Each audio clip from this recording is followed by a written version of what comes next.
I hope आप सब लोग बहुत अच्छे हो। तो अब आप सोच रहे होंगे कि अब मेरा ये टूर कहाँ जा रहा है। तो मेरा जो टूर जा रहा है वो मेरे मामा जी के यहाँ जा रहा है। और मेरे घर से मेरे मामा जी का घर ज़्यादा दूर नहीं है, ये आधा 1 घंटे की रास्ता है। और ये आगे जो गाड़ी पे जा रहा है वो मेरे भाई और मम्मी जा रहे हैं, और पीछे एक्टिवा पे मैं और मेरी सिस्टर चल रही है। और ये वहाँ का गांव का नज़ारा है, क्योंकि ये वहाँ का आसपास का ही गांव का है। थोड़ी सी कैमरे की प्रॉब्लम को इग्नोर करना दोस्तों। मेरे मामा के घर के आने से पहले वहाँ सबसे अच्छा ये है बागान है, क्योंकि यहाँ जामुन वगैरह, क्योंकि यहाँ इस जगह पर जामुन, आंवले, बेर, अमरूद वगैरह यहाँ पर सबसे ज़्यादा होते हैं। और ये जामुन वगैरह के पेड़ थे जो कि रोड के किनारे थे, और जो कि काफ़ी ज़्यादा जामुन लगे हुए थे इस पेड़ पर। मन तो किया था तोड़ के ले चलें, लेकिन इतने में इतना क्या कर सकते हैं, तो फिर चलते हैं। फिर उसके बाद हम पहुँचे, रास्ते के बाद फिर हम पहुँचे अपने मामा जी के घर। ये मेरी मामी थी और ये मेरी मम्मी है, और ये मामी जी की बेटी की बेटी है।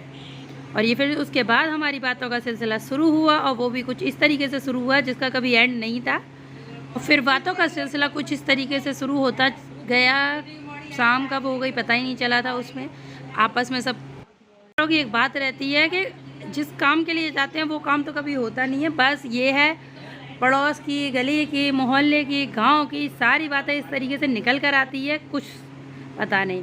और ये उसके बाद थोड़ा सा बैठने के बाद, रेस्ट करने के बाद, थोड़ा सा सब लोग अपने अपने काम में बिज़ी हो गए थे। बिज़ी का मतलब ये नहीं कि हमसे बात ना हुई, वैसे अपने अदर बातों का सिलसिला थोड़ा कम हो गया। तो फिर उसके बाद इस बच्ची की जो साइकिल थी वो मैंने निकालवाई थी। मैंने साइकिल निकाल, हम दोनों साइकिल चलाएंगे।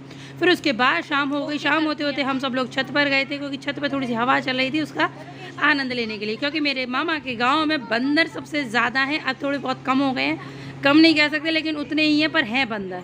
फिर उसके बाद हम शाम को छत पर देखने के लिए गए थे। फिर उसके बाद हम लोगों ने काफ़ी एंजॉयमेंट किया था, आप देख सकते हो मेरे इस ब्लॉग में।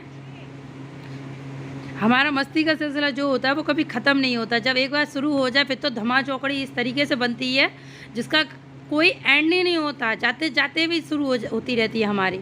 फिर उसके बाद आपको दिखाती हूँ एक सबसे बड़ा नया मेंबर, ये बंदर का बच्चा। और ये टंकी का ढक्कन को खोलकर उसको गिरा दिया था, और गिराने के बाद में जो बंदर था वो अपने बच्चे को उसमें टंकी में से पानी पिला रहा था।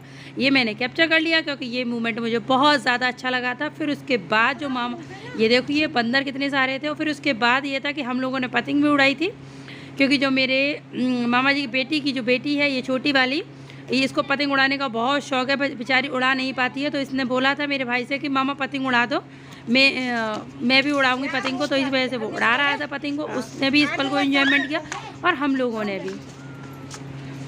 हम शाम को छत का पूरा व्यू देख रहे थे, क्या है क्या। फिर उसके बाद हम नीचे आ गए थे। नीचे आके देखा तो गांव में एक शादी हो रही थी, और वहाँ से एक बारात निकलती हुई चली आ रही थी। और सबसे बड़ी और सबसे अच्छी बात ये दूल्हे राजा थे, ये हाथ जोड़ते हुए जा रहे थे, क्योंकि ये हमारी जान पहचान के थे। और फिर सबसे बड़ी बात इसमें थी, ये परफ्यूम पता नहीं कौन लगा कर आया था, इतना डेंजर परफ्यूम था कोबरा का। क्योंकि गांव के लोग ज़्यादा कोबरा को ही जानते, उससे पहले ड्यू वगैरह कुछ नहीं जानते।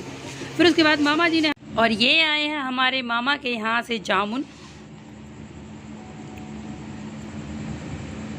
रास्ते में ये 2 ऊँट जाते हुए दिखाई दिए थे, तो मैंने इनको भी कैप्चर कर लिया।